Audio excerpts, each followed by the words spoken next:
You studied the differences between crystalline solids and amorphous solids. But now in this chapter solids, we are concerned only with the crystalline solids. So in detail, we will learn the classification of crystalline solids. So depending upon the nature of the constituent particles and the binding force between the crystalline solids, it has been classified into 4 types. So I'll write all the 4 types. First is ionic solid. Ionic solid. Second is metallic solid. Metallic solid. Next, covalent solid.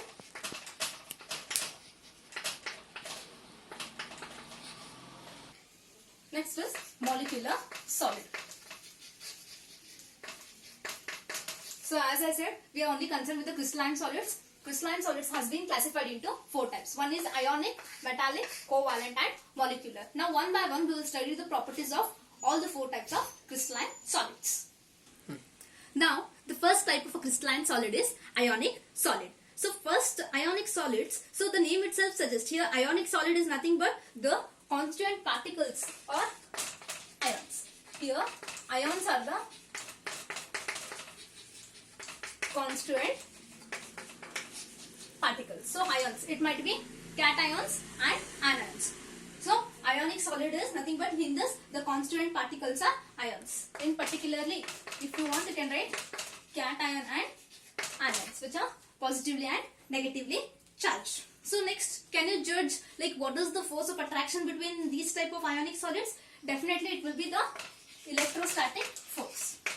So the force of attraction is electrostatic force of attraction. So electrostatic force of attraction, another name for this is, you can tell ionic bond. Okay.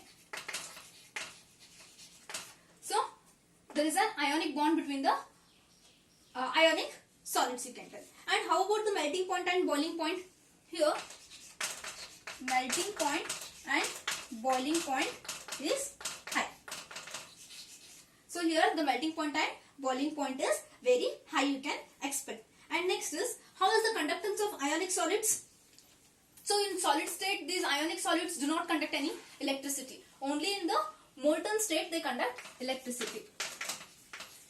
In molten state,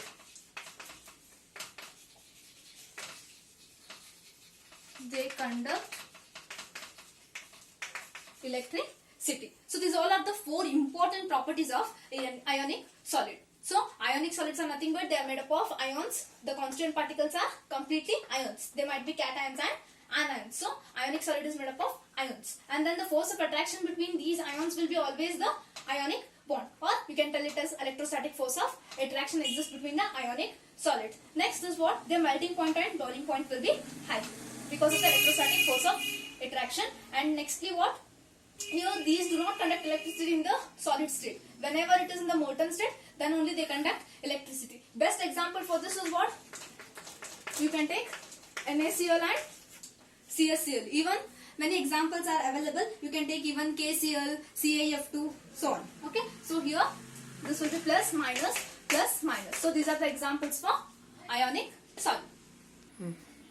So next type of a crystalline solid is metallic solid. Here also the name itself indicates that. Metallic means what? Like it is composed. Obviously your solid is composed of metal atoms. So here your metal atoms are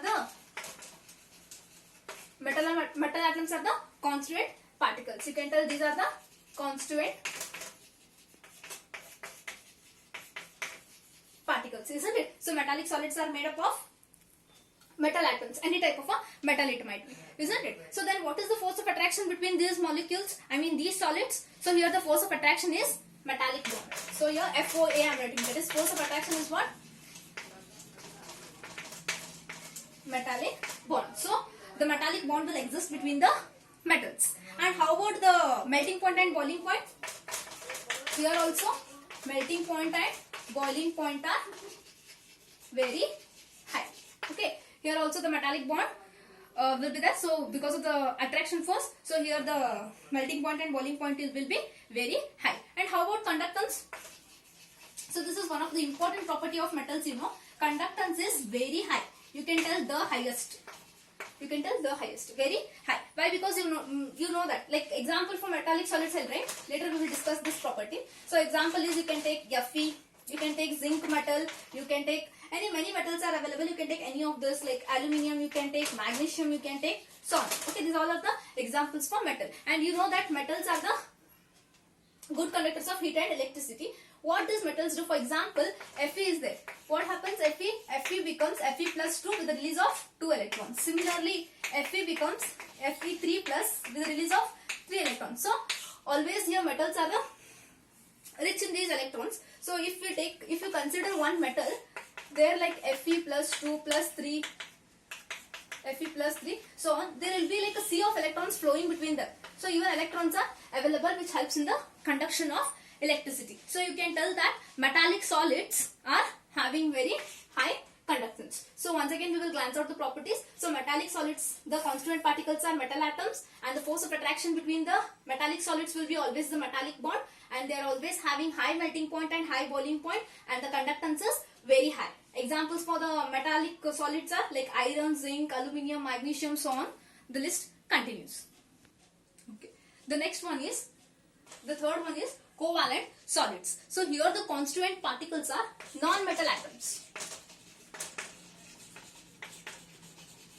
So non-metal atoms are the constituent particles. Means the covalent solid is made up of non-metal. So it is composed of non-metal atoms as a constituent particles. And the force of attraction is what? FOA, force of attraction between this covalent solid will be, obviously the name itself suggests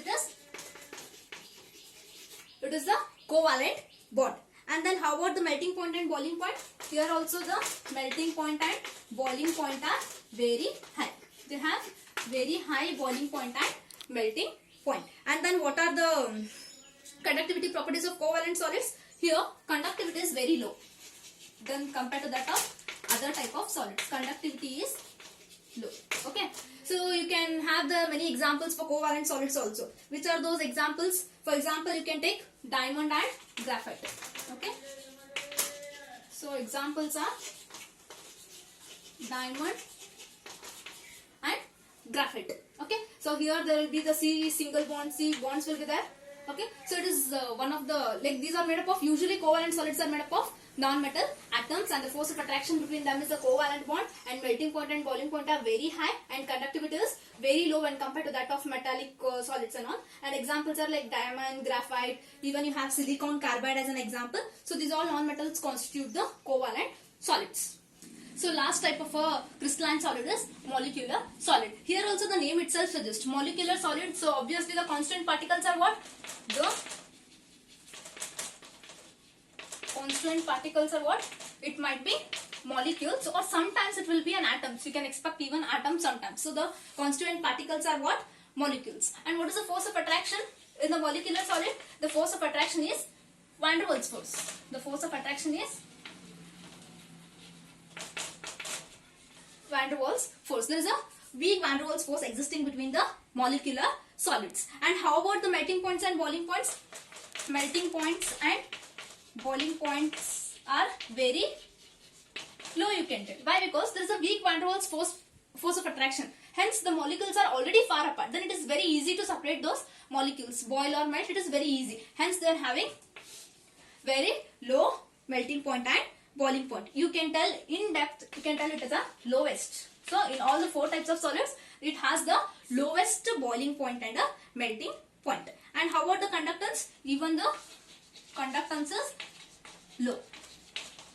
Okay, we can expect even the conductance as a very low. And what are the examples for this molecular solids? Examples are H2O, CO2, etc. So on examples you get for molecular solids. So in molecular solids, what are the constituent particles?